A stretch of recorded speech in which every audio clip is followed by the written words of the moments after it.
तो पृथु महाराज ने पृथ्वी पर खेती बाड़ी आदि सब इन्हीं की कृपा से प्रादुर्भाव हुई। पृथ्वी को पूर्ण इन्होंने व्यवस्थित किया। और आगे रहुगण जड़ भरत संवाद आया, जहां पर जड़ भरत जी को रहुगण जी ने ज्ञान दिया। बहुत सुंदर प्रसंग है वह भी, उसको भी हम प्रणाम मात्र करते हैं। भूगोल खगोल का वर्णन, नरकों का वर्णन, सब भाव यहां पर कहे गए। अजामिलोपाख्यान सुनाया गया। एक अजामिल नाम का ब्राह्मण था। एक दुर्दर्श देख करके उसके चित्त में दूषितता प्रकट हो गई और वही एक दैत्य, एक क्रूर व्यक्ति बन गया। परंतु अपनी संतान का नाम भगवान के नाम पर रखने के कारण अजामिल की सदगति हो गई। आगे फिर क्रम में वृत्रासुर की स्तुति सुनाई जाती है। एक असुर हुआ जो कि भगवान का परम भक्त था, जिसका नाम था वृत्रासुर। वृत्रासुर के द्वारा गाए गए ये 4 श्लोक भगवान की प्राप्ति के लिए बड़े बड़े उत्तम शास्त्रों में बताए गए हैं। वृत्रासुर ने क्या गाया, हम थोड़ा उसके श्लोकों का स्तवन कर लें, फिर आगे चलेंगे।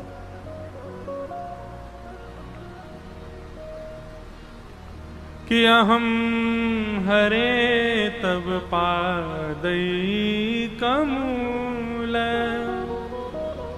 दासानुदासो भवतास्मि भूयः मनस्मरेता सुपतिर्गुणांस्ते गृणीतवा कर्म करोतु कायः न नाकपृष्ठं न च पारमेष्ठं न सार्वभौमो न रसाधिपत्यं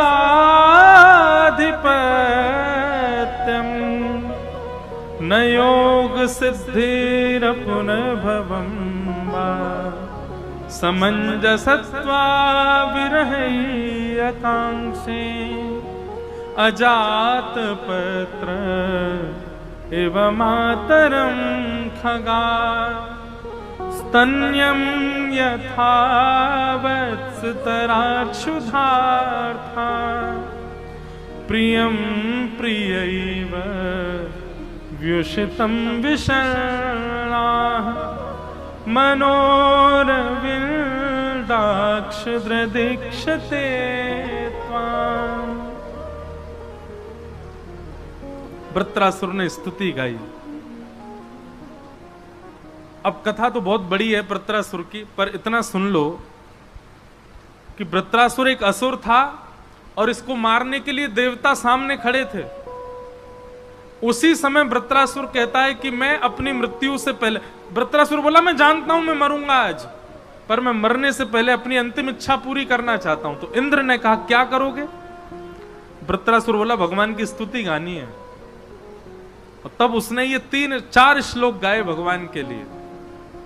कितने सुंदर भाव हैं। क्या कह रहा है वृत्रासुर? कहता है नाथ मुझे आपके चरणों का दास नहीं बनना, कृपा करना, मेरे जप से, मेरे तप से, मेरी तपस्या से प्रसन्न होकर के अपने चरणों का दास मुझको मत बनाना। अद्भुत स्तुति है वृत्रासुर की, ध्यान पूर्वक सुनो। भगवान बोले भले आदमी, मेरे चरणों का दास नहीं बनना? बोले ना। तो फिर?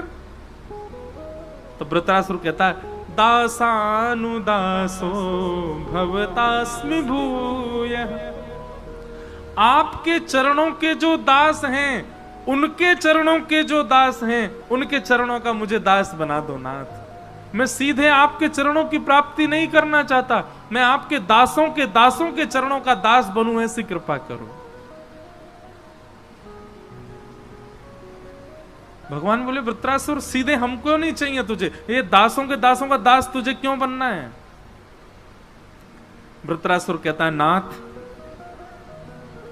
2 कारण हैं। क्या? पहला कारण तो यह है, मैंने देखा था जब गजेंद्र ने आपको पुकारा तो आपने आकर के सुदर्शन चक्र से उद्धार किसका पहले किया? स्तुति गजेंद्र ने गाई, पुकारा गजेंद्र ने, कमल अर्पित किया गजेंद्र ने, पर आपने आकर के गजेंद्र को बाद में उबारा, पहले उसके चरणों को मुख में लेकर के बैठे हुए उस मगरमच्छ का उद्धार किया। उसी दिन मैं समझ गया कि आपको अपने दासों से भी ज्यादा अति प्रिय दासानुदास हैं, इसलिए मुझे दासानुदास बना दो। पहला कारण। बहुत अद्भुत स्तुति है। हम तो कहते हैं हर वैष्णव को याद करने चाहिए तीनों श्लोक, और नित्य अपने ठाकुर जी को ये बात कहा करो। वृत्रासुर कहता दूसरा कारण मुझे आप क्यों नहीं चाहिए? बोले नाथ, आप हो हमारे पिता, और पिता के जब पुत्र जन्म लेता है ना तो पिता बहुत प्रसन्न होता है, लेकिन जब पुत्र का पुत्र जन्म लेता है तो वो दादा बन जाता है, दादा बन के और ज्यादा खुश होता है। लेकिन ठाकुर जी यदि वो व्यक्ति जीवित रहे और अपने आंखों के आगे अपने नाती का भी पुत्र देख ले तो महाराज 80-90 वर्ष की आयु में भी वो फूले नहीं समाता, आनंद में भर जाता है। अपने पुत्र से भी ज्यादा प्रिय पौत्र है, पौत्र से भी ज्यादा प्रिय परपौत्र है। इन्हीं बातों से मुझको लगता है कि आपको शायद अपने दासों से भी ज्यादा प्रिय दासों के दास हैं, और शायद दासों के दासों से भी ज्यादा प्रिय दासानुदास हैं, इसलिए मुझे दासानुदास बना दीजिए। भगवान प्रसन्न हो गए वृत्रासुर की स्तुति से, और भगवान बोले तेरे नाम के पीछे असुर किसने लगाया? अरे भैया ये वृत्रासुर नहीं है, इसका नाम है भक्त वृत्त, ये वृत्रासुर नहीं है। अद्भुत। जैसे ही भगवान प्रसन्न हुए तो इंद्रादि देवता बोले भगवान ये आपको बहलाने पुसलाने की कोशिश कर रहा है, चिकनी चुपड़ी बातें कर रहा है ताकि आप इसके वश में आ जाओ और आप प्रसन्न होकर कहो वरदान मांग। तो वरदान मांगने की जैसे ही आप इसको आज्ञा करें तो ये मेरी पदवी मांग ले, ये इसलिए ऐसी बातें कर रहा है आपसे। वृत्रासुर बोला नहीं भगवान, मेरी दूसरी बात सुनिएगा। क्या? कि नाक पृष्ठम न च पारमेष्ठम न सार्वभौमं नरसाधिपत्यम न योग सिद्धे पुनर्भवं वा समंजसत्वा विरहैकांक्षे। नाथ, आपको कसम है मेरी, मुझे इंद्र की पदवी मत दीजिएगा प्रसन्न होकर के, मुझे ब्रह्मा जी की पदवी नहीं चाहिए, मुझे रसातल का राजा नहीं बनना, मुझे पूरे ब्रह्मांड का राजा भी नहीं बनना, मुझे कुछ नहीं चाहिए आपसे। भगवान बोले तो कुछ तो मांग। वृत्रासुर बोला वचन दो, जो मांगूंगा सो दोगे। भगवान ने हाथ रखेगा, जो मांगेगा सो देंगे, बता क्या चाहिए। इंद्र आदि घबराने लगे, बोले अब ये मांग ही लेगा हमारी पदवी। वृत्रासुर कहता है समंजसत्वा विरहैकांक्षे। नाथ, ऐसी कृपा कर दो आपके दर्शन में मैं रोया करूं, आपके दर्शन में मैं तड़पा करूं, आपके दर्शन करने के लिए मैं विलाप करूं, मैं बहुत विरह आतुर हो जाऊं। पर नाथ, आप मुझे वरदान दीजिए, मैं चाहे जितना रोऊं जितना तड़पूं, आप मेरे सामने आना मत, मुझे तड़पने देना, मुझे विरह में रखना। पहले श्लोक में तो भगवान को नचा दिया और दूसरे श्लोक में भगवान को रुला दिया वृत्रासुर ने। बोले वचन दीजिए आप मुझे, आज मुझे दिख गए हैं, अब मैं आपकी याद में कितना भी रोऊं, कितना भी तड़पूं, कितना भी आपको पुकारूं, मेरे प्राण क्यों ना निकल रहे हो, पर नाथ मेरे सामने आना मत। समंजसत्वा विरहैकांक्षे। भगवान बोले वृत्रासुर क्या मांग रहे हो तुम, विरह क्यों मांग रहे हो? तो वृत्रासुर कहता है नाथ, दर्शन में आप दिखते हो,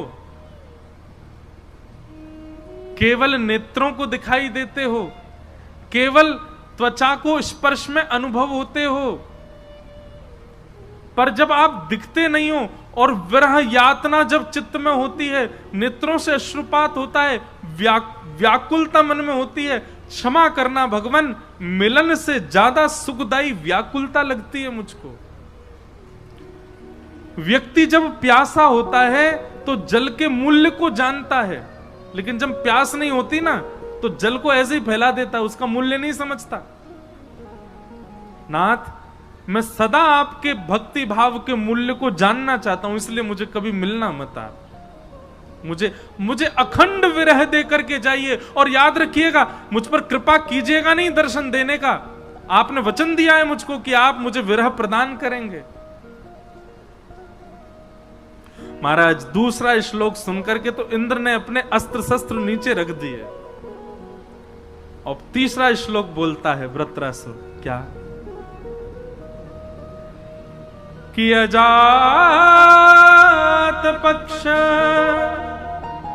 इव मातरम खगा स्तन्यों यथा वत्सतराच्छुधार्था प्रियं प्रियैव व्युषितं विषन्ना मनोरविन्दाक्षिद्रदीक्षते त्वां। नाथ, जरा सुन करके जाइए कि मुझे विरह कैसा चाहिए। भगवान बोले बताओ।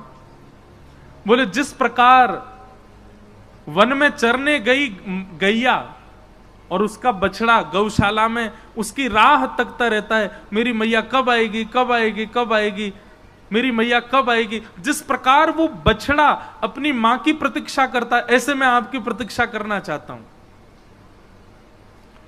भगवान बोले जैसे ही गैया लौट करके आ जाती है, बछड़ा दूध पी लेता है, तो फिर वो बछड़ा ही मैया को नहीं देखता, तू भी ऐसा करेगा? भगवान वृत्रासुर बोला नहीं नहीं नहीं नहीं, दूसरा सुनो, दूसरा वत्स की तरह नहीं, अब दूसरा सुनिए। बोले क्या दूसरा क्या है?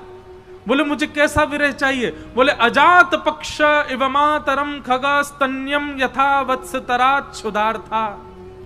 बोले जिस प्रकार अजात पक्षी जिसके अभी पर नहीं निकले हैं, वो घोंसले में बैठा रहता है और अपनी चिड़िया मां की प्रतीक्षा करता है, मेरी मां दाना लेके आएगी, मेरी मां मुझे दाना चुगाएगी।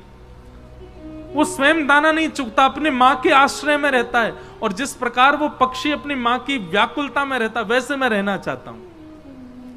भगवान बोले जैसे ही उस अजात पक्षी के पर निकल आते, सबसे पहले मैया को छोड़ के भाग जाता है, तू भी ऐसा ही करेगा? वृत्रासुर बोला नहीं, तीसरी बात, अंतिम बात सुनो नाथ, कैसा विरह चाहिए? प्रियं प्रियैव विषितं विषन्ना। भगवान जिस प्रकार विदेश गए प्रियतम की प्रतीक्षा करती है प्रियतमा, और बस यही सोचती रहती है कि मेरे प्रियतम कब आएंगे, मेरे प्रियतम कब आएंगे, मेरे प्रियतम अब आएंगे। नाथ, जिस प्रकार वो प्रियतमा अपने प्रियतम की प्रतीक्षा करती है, मैं भी आपकी प्रतीक्षा करना चाहता हूं, पर मेरी प्रतीक्षा का फल मुझे यह चाहिए कि आप आना मत, मुझे प्रतीक्षा में ही रहने देना, क्योंकि मिलन से ज्यादा सुखदायी प्रतीक्षा है, मुझे प्रतीक्षा में रहना। श्रीमद् वल्लभाचार्य जी यहां चित्र लगा है, जिन्होंने श्रीनाथ जी को प्रकट किया। श्रीमद् वल्लभाचार्य जी ने आज्ञा करते हुए कहा है, हर वैष्णव को चाहिए वृत्रासुर के ये 3 श्लोक रोज अपने ठाकुर जी के सामने कहा करें, इन्हीं से ही भक्ति पुष्ट होगी। वृत्रासुर ने भगवान की स्तुति गाई, और स्तुति गाने के बाद जैसे ही कहा भगवान अब आप जाओ, अब मेरे वध का समय आ गया, इंद्र मुझे मारेगा। सामने देखा तो इंद्र तो हाथ जोड़ करके बैठा था, बोले मैं तुझे नहीं मार सकता। और यहां इंद्र कहता है अहो दानव सिद्धोसी यश्यते मतिरिद्रशी भक्तः सर्वात्मनात्मानं श्रुहिदं जगदीश्वरम्। अरे दानव, अरे दैत्य, अरे राक्षस वृत्रासुर, तू धन्य है। ऐसी प्रेम लक्षणा भक्ति तेरे चित्त में ठाकुर जी के प्रति, तुझे तेरा वध मैं कैसे कर सकता हूं? वृत्रासुर ने कहा, इंद्र पीछे मत हटो, युद्ध के लिए एक बार शस्त्र उठाया तो लड़ करके ही शस्त्र को नीचे छोड़ना, आओ युद्ध करो मेरे साथ। और वृत्रासुर ने इंद्र के साथ युद्ध किया, 100 वर्ष तक युद्ध चला और 100 वर्ष बाद वृत्रासुर की मृत्यु हुई। सर धड़ से अलग होते ही दिव्य चेतना निकल करके भगवान के श्री चरणों में जाकर के विलीन हो गई। बोलो भक्त वत्सल भगवान। ऐसी बड़ी मधुर मधुर कथाएं हैं भागवत में। मैं लोगों से निवेदन किया करता हूं वृंदावन जाने का, अब यहां तो सब ब्रजवासी बैठे हैं, कि वृंदावन जाने का मन करता है तुरंत वृंदावन भाग मत जाए करो, कभी कभी विरह में भी रहा करो। द्वारिकाधीश जाने का मन करता है तो कभी कभी द्वारिकाधीश मत जाया करो। कक्ष में बैठकर के थोड़ा स्वयं को तड़पाइए तो सही। क्षमा कीजिएगा, जब तक विरह अग्नि आपके चित्त में नहीं जलेगी तब तक विषय रूपी पदार्थ जल करके राख नहीं होंगे। जिस व्यक्ति ने अपने चित्त में कभी विरह का अनुभव नहीं किया, उसके चित्त की मलिनता कभी नष्ट ही नहीं होगी। विरह अग्नि है और अग्नि में जो डाल दो वो ध्वस्त हो जाता है। हमारे चित्त में बहुत सारे भाव मलिन हैं और उन मलिन भावों को नष्ट करने के लिए श्री हरि का विरह बहुत आवश्यक है। पर भैया एक बात बताएं, हम ब्रजवासी को कुछ ज्यादा ही सन्निकटता मिल गई है ठाकुर जी की, हम ब्रजवासी विरह ना करें। लेकिन भैया ये विरह, हमारी बात लिख लीजिएगा, जप करना, तप करना, स्वाध्याय करना, अध्ययन करना, यज्ञ करना, ये भक्ति के वरदान नहीं है। भक्ति का वरदान केवल और केवल विरह है। भक्ति वरदान स्वरूप में आपको विरह प्रदान करती है।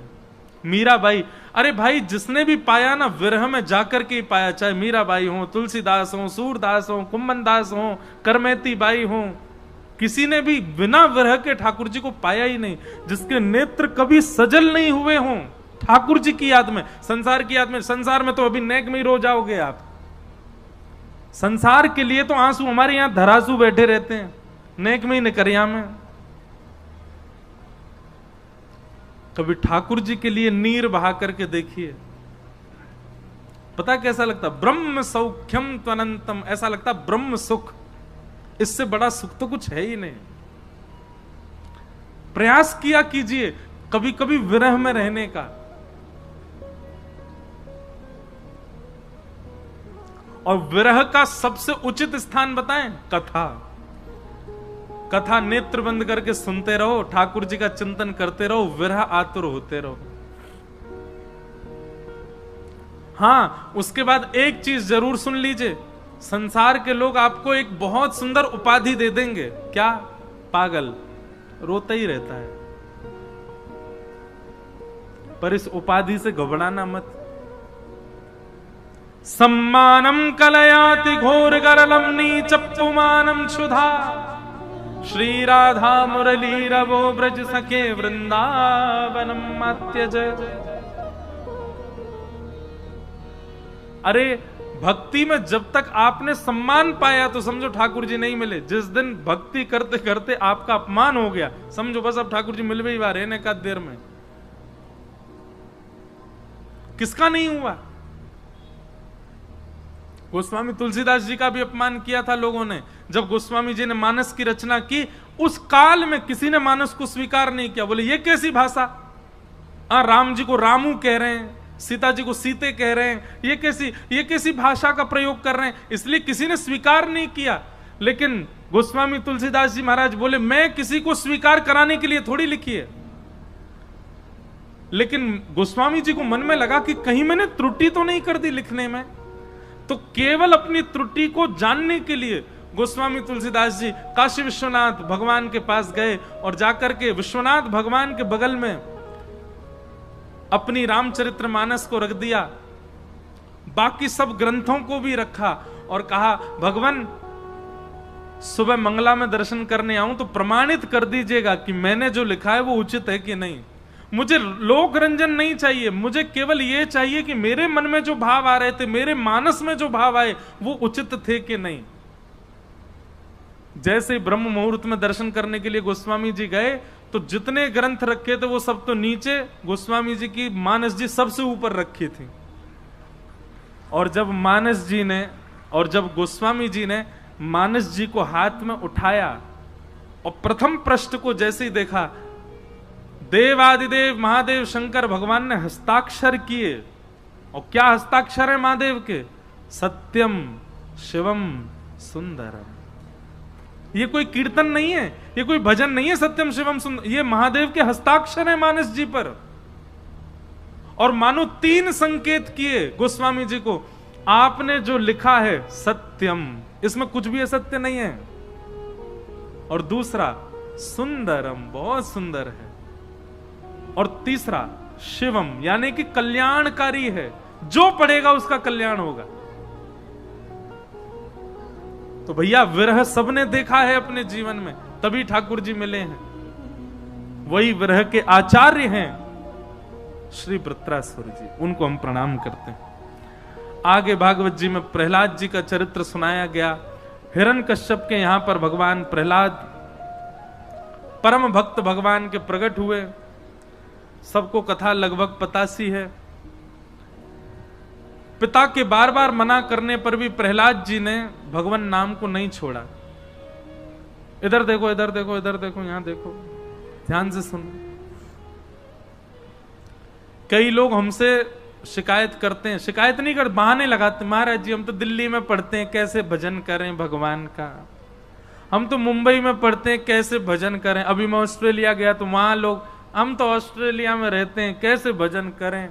अमेरिका जाओ, वहां के हिंदू लोग भी सब, महाराज जी यहाँ का वातावरण माहौल ऐसा, कैसे भजन करें।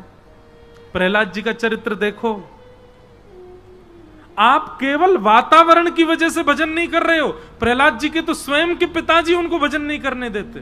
प्रहलाद जी के तो परिवार के लोग ही राक्षस हैं। प्रहलाद जी की तो रसोई भी शुद्ध नहीं थी। प्रहलाद जी के तो कुल खानदान के लोग भी अपवित्र हैं। लेकिन प्रहलाद जी ने अपने मन से भक्ति का त्याग नहीं किया। हम लोग इतनी सी बात कुछ हो जाती है, पत्नी को अच्छा नहीं लगता भजन छोड़ दिया, पति को अच्छा नहीं लगता भजन छोड़ दिया। इतना सूक्ष्म भजन है हमारा कि एक व्यक्ति के ना चाहने से हम त्याग कर देते हैं। अगर ऐसी भक्ति है तो मत आइए भक्ति के पथ पर, और आए तो दृढ़ता पूर्वक आए, चाहे जो हो जाए। हमारा भक्ति भाव सदा ऐसे ही रहने वाला है। प्रहलाद जी से सीखो। प्रहलाद जी महाराज अपने पिताजी का बहुत सम्मान करते थे। पिताजी के सामने भजन नहीं करते थे, पर अंतरंग भाव से भजन में ही रहते थे। अद्भुत प्रसंग है प्रहलाद जी का, पूरे विस्तार में जाएंगे, बहुत समय लगे। प्रहलाद जी ने विद्यालय पढ़ने के लिए गए, आसुरी विद्या पढ़ रहे थे। पढ़ते पढ़ते एक दिन ऐसा कीर्तन किया, उस कीर्तन में सब नाचने लगे, सारे दैत्य बालक नृत्य करने लगे। ये बात हिरण्यकश्यप को जैसी पता चली, जाकर के प्रहार करके घेर दिया और कहा तेरा ब्रह्म कहां है, तेरा हरि कहां है। प्रहलाद जी बोले यत्र तत्र सर्वत्र है पिताजी। बोले अच्छा इस खंबे में है? बोले हाँ मुझे दिख रहे हैं, यत्र तत्र सर्वत्र मेरे ठाकुर जी विराजमान हैं। नृसिंह बसे प्रति खंबन में, पर काढ़न को प्रहलाद कहां। आज भी खंभों में नृसिंह भगवान है, पर प्रकट करने वाली प्रहलाद जैसी भावना चाहिए। जैसे ही मुष्टिक प्रहार किया, खंभ भेदन करके भगवान नृसिंह प्रकट हो गए। बोलो नृसिंह भगवान की। सब लोग हाथ जोड़ करके नृसिंह भगवान को प्रणाम करो। सत्यम विधातुम निज भृत्य भाषितम, व्याप्तिम च भूते स्वखिलेषु चात्मनः, अदृश्यतात्यद्भुत रूपमत्वहं, स्तंभे सभायान मृगम न मानुषम। भगवान नृसिंह बनकर के प्रकट हुए। देखने में तो सिंह जैसे हैं, पर चलते फिरते बोलते मानवों जैसे हैं। ऐसे नृसिंह भगवान प्रकट हुए। हिरण्यकश्यप के साथ युद्ध करके सायंकालीन बेला होते हिरण्यकश्यप का वध कर दिया, प्रहलाद जी की रक्षा हुई। इस प्रकार प्रहलाद जी का मंगल चरित्र यहां सुनाया गया। बोलो प्रहलाद जी महाराज की जय। प्रहलाद जी ने भी बहुत सुंदर स्तुति गाई। हमारा मन तो होता है सारे भाव कह कह के चले, पर हम प्रणाम करते हैं। आगे बंधुओं, गजेंद्र मोक्ष की कथा आई, तत्पश्चात वली बामन का सुंदर चरित्र सुनाया गया, और तत्पश्चात सूर्यवंश के राजाओं की कथा, गंगा जी के अवतरण की कथा आदि आदि सब कथाओं को सुनाते हुए भगवान श्री राम के प्रादुर्भाव का विषय सुनाया गया। बस अब हम झटपट कर ही देंगे ठाकुर जी का जन्मोत्सव। अब बिल्कुल कमर कस के सब लोग सीधे होके बैठ जाओ। देखो ऐसे सीधे हुए, सब नीचे लुढ़क गए थे। प्रभु श्री राम के प्रादुर्भाव का प्रसंग सुनाया गया। हाथ जोड़ करके सब लोग राम जी को प्रणाम करो। एक ही श्लोक में पूरी राम कथा कि गुरुवर थे त्यक्त राज्यो व्यचरद अनुवनम पद्म पद्भ्याम प्रियाया पाणिस्पर्शा क्षमाभ्याम व्रजत पथरुजो यो हरिन्द्रानुजाभ्याम वैरूप्या शूर्पणख्या प्रिय विरहरुष रोपित भ्रूविजम्भ तस्ताभ्यवद्धसे तु खलदवदहन कौशलेन्द्रोवतान्नः। भगवान श्री राम का सुंदर चरित्र सुनाया गया। भागवत जी में 2 अध्याय में राम कथा है, और इन 2 अध्यायों में सुखदेव जी महाराज ने यह बताया कि राम जी सीता जी के कितना प्रेम करते हैं श्री किशोरी जी से। पद्म पद्भ्याम प्रियाया, अनेक अर्थ संतजन इस भाव के लगाते हैं, पर एक भाव यहां पर श्री सुखदेव जी महाराज कहते हैं। जैसे कई लोग कहते हैं कि जब राम जी वन में गए, राम जी आगे चलते थे, बीच में सीता जी चलती थी, पीछे लक्ष्मण जी चलते थे। कई जगह ऐसा भाव बताया गया, बोले लक्ष्मण जी आगे आगे चलते हैं, सीता जी बीच में चलती हैं और राम जी पीछे चलते हैं। कई जगह लक्ष्मण जी आगे, राम जी बीच में, सीता जी। पर हमारे सुखदेव जी महाराज कहते हैं सबसे आगे जानकी जी चल रही हैं, उनके पीछे राम जी, उनके पीछे लक्ष्मण जी। वो अलग ही भाव है। क्यों? इतना सुंदर वर्णन किया है, सब लोग बहुत ध्यान से सुनिएगा। शुकाचार्य जी वर्णन करते हुए कहते हैं कि जब सीता स्वयंवर का समय था और प्रभु श्री राम ने जब धनुष भंजन कर दिया, उसके बाद पुष्प वर्षण किए गए। अत्यंत सुकोमल पुष्पों की पंखुड़ियां राम जी के ऊपर बरसाई गईं, और राम जी को जाकर के कहा गया कि आप थोड़ा आगे आकर के चौकी पर खड़े हो जाएं, जानकी जी आकर के वरमाला धारण कराएंगी। तो राम जी जब धनुष के स्थान से चौकी की ओर आ रहे हैं, तो बीच में पड़े हुए कोमल कोमल पुष्प राम जी के चरणों का जब स्पर्श कर रहे हैं, तो राम जी के चेहरे की आकृति ऐसी बनती जा रही है जैसे मानो कोई सुई चुभा रहा हो चरणों में। जानकी जी ने थोड़ी सी दृष्टि ऊपर करके जब राम जी को देखा, तो जानकी जी मन में विचार करने लगी, इनके मुख से ऐसा क्यों लगता है कि जैसे इनको कुछ चुभ रहा हो। जानकी जी ने जब नीचे देखा, तो अत्यंत कोमल कमल की पंखुड़ियां, अत्यंत कोमल गुलाब की पंखुड़ियां, अरे जिनको लोग सजाते हैं किसी के स्वागत में, ऐसे कोमल पंखुड़ियां पुष्पों की राम जी के चरणों को शोभ पहुंचा रही हैं। तब सीता जी मन में विचार करती हैं, कितने कोमल हैं ये, इनको कोमल पुष्पों की पंखुड़ियां भी चुभ रही हैं, तो सोचो ये कितने कोमल हैं। ब्याह हो गया। ब्याह आने के बाद जब अयोध्या आ गए, और जब कुछ दिनों बाद राम जी का राज्याभिषेक होना था, कैकेयी मैया ने वरदान मांगा कि 14 वर्ष राम वनवासु।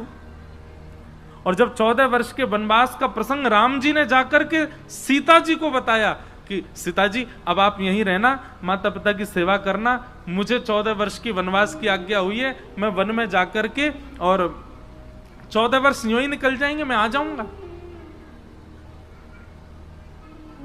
तब सीता जी राम जी के चरणों की ओर देखती हैं और मन में विचार करती हैं, स्वयंवर के समय पर अत्यंत सुकोमल पुष्प की पंखुड़ियां जिनको चुभ रही हैं, वो 14 वर्ष निष्ठुर वन में कैसे रहेंगे। जानकी जी ने चरणों में प्रणाम करते हुए कहा, नाथ आप जो आज्ञा देंगे जीवन भर स्वीकार करूंगी, पर इस आज्ञा को स्वीकार नहीं कर सकती मैं।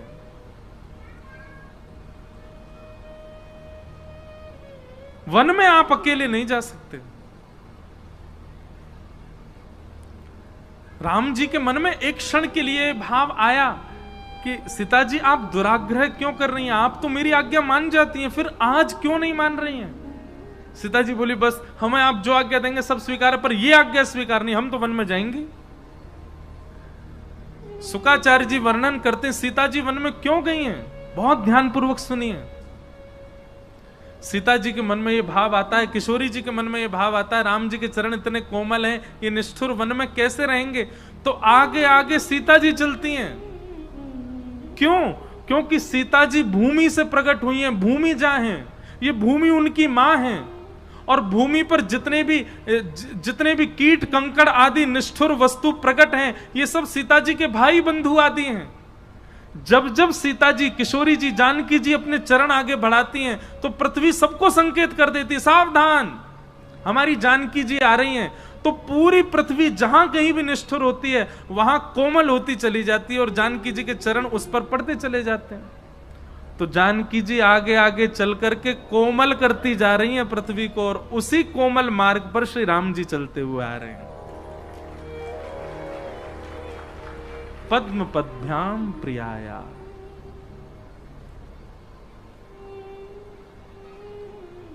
जानकी जी को इस बात का शोक नहीं था कि रावण ने हरण किया है, जानकी जी को इस बात का शोक है कि अब मैं आगे नहीं हूं, अब राम जी कैसे चल के आएंगे। वो दिन भर यही विलाप करती हैं। अद्भुत है बंधुओं, राम कथा हम साल में एक ही राम कथा करते हैं। इस बार हमारी राम कथा है